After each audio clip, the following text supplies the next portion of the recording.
ರೇಣುಕಸ್ವಾಮಿ ಹತ್ಯೆ ಪ್ರಕರಣದಲ್ಲಿ ಪರಪ್ಪನ ಅಗ್ರಹಾರ ಜೈಲಿನಿಂದ ಬಳ್ಳಾರಿ ಜೈಲಿಗೆ ಶಿಫ್ಟ್ ಆಗಿರುವ ನಟ ದರ್ಶನ್ ನಿದ್ದೆಯಿಲ್ಲದೆ ಮೊದಲ ರಾತ್ರಿ ಕಳೆದಿದ್ದಾರೆ.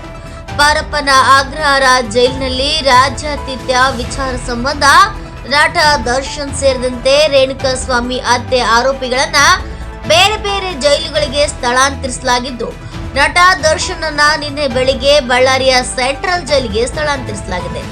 ರಾತ್ರಿ 1 ಗಂಟೆವರೆಗೆ ನಿದ್ರೆ ಬಾರದೆ ನಟ ದರ್ಶನ್ ಮೊದಲ ದಿನ ಕಳೆದಿದ್ದಾರೆ.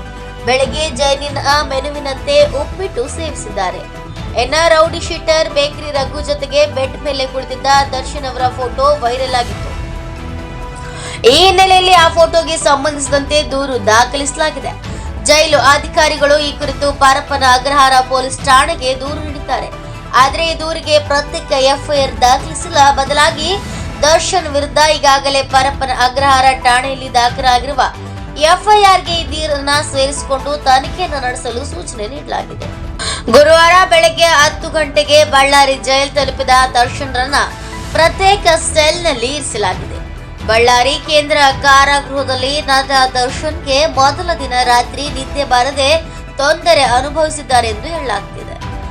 ಹೈ ಸೆಕ್ಯೂರಿಟಿ ಸೆಲ್ನಲ್ಲಿರುವ ದರ್ಶನ್ಗೆ ಜೈಲು ಅಧಿಕಾರಿಗಳು ಮಲಗಲು ಬೆಡ್ಶೀಟ್ ಮಾತ್ರ ನೀಡಿದ್ದು, ರಾತ್ರಿ 12 ಗಂಟೆವರೆಗೂ ನಿದ್ದೆ ಇಲ್ಲದೆ ಕುಳಿತಿದ್ದರು ಎನ್ನಲಾಗಿದೆ.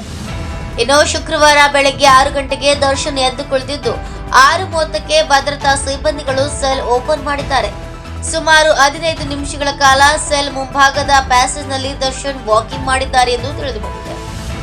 ಪರಪ್ಪನ ಅಗ್ರಹಾರದಲ್ಲಿ ಬೇಂದಾಸ್ ಆಗಿದ್ದ ದರ್ಶನ್ ಬಳ್ಳಾರಿ ಸೆಂಟ್ರಲ್ ಜೈಲಲ್ಲಿ ಚಿಂತೆಗೀಡಾಗಿದ್ದಾರೆ ಎನ್ನಲಾಗ್ತಿದೆ. ಬಳ್ಳಾರಿ ಜೈಲಿನಲ್ಲಿ ಯಾರ ಸಂಪರ್ಕವೂ ಇಲ್ಲದೆ ಒಬ್ಬಂಟಿಯಾಗಿ ಕಾಲ ಕಳೆಯುವಂತಾಗಿದೆ. ಬೆಂಗಳೂರಿನ ಪರಪ್ಪನ ಅಗ್ರಹಾರದ ಜೈಲಿನಲ್ಲಿ ಬೇಂದಾಸ್ ಆಗಿದ್ದ ನಟ ದರ್ಶನ್ ಅನ್ನ ಇದೀಗ ಬಳ್ಳಾರಿ ಜೈಲಿಗೆ ಶಿಫ್ಟ್ ಮಾಡಲಾಗಿದೆ. ಬಳ್ಳಾರಿ ಜೈಲಿಗೆ ಬರುವ ವೇಳೆ ದುಬಾರಿ ಪೂಮಾ ಬ್ರ್ಯಾಂಡ್ ಟಿ ಶರ್ಟ್, ಕತ್ತಲ್ಲಿ ಕೂಲಿಂಗ್ ಗ್ಲಾಸ್, ಕೈಯಲ್ಲಿ ಜಾಕೆಟ್ ಜೊತೆಗೆ ವಾಟರ್ ಬಾಟಲ್ ಹಿಡಿದು ಟ್ರಿಪ್ ಹೋಗುವ ಲುಕ್ ನಲ್ಲಿ ದರ್ಶನ್ ಕಾಣಿಸಿಕೊಂಡಿದ್ರು. ದರ್ಶನ್ ದರ್ಬಾರ್ ಲುಕ್ ನೋಡಿದ ಜನ ಬಳ್ಳಾರಿಯಲ್ಲೂ ನಟ ದರ್ಶನ್ಗೆ ಸವಲತ್ತು ಸಿಗಲಿದೆ ಅಂತಿದ್ರು. ಆದ್ರೆ ದಾಸನ ದರ್ಬಾರ್ ಬಳ್ಳಾರಿ ಜೈಲಿನಲ್ಲಿ ನಡೆಯಲ್ಲ ಎನ್ನಲಾಗ್ತಿದೆ. ದರ್ಶನ್ ಸೆಲ್ಗೆ ಬಿಗಿ ಭದ್ರತೆ ಏರ್ಪಡಿಸಲಾಗಿದ್ದು, ಕಾರಾಗೃಹ ನಿಯಮಾನುಸಾರ ಅಗತ್ಯ ಕ್ರಮ ಕೈಗೊಳ್ಳಲಾಗಿದೆ ಎಂದು ಉತ್ತರ ಡಿಐಜಿ ಖಾಸಗಿ ಸುದ್ದಿ ವಾಹಿನಿಗೆ ತಿಳಿಸಿದ್ದಾರೆ. News bureau, NK TV4.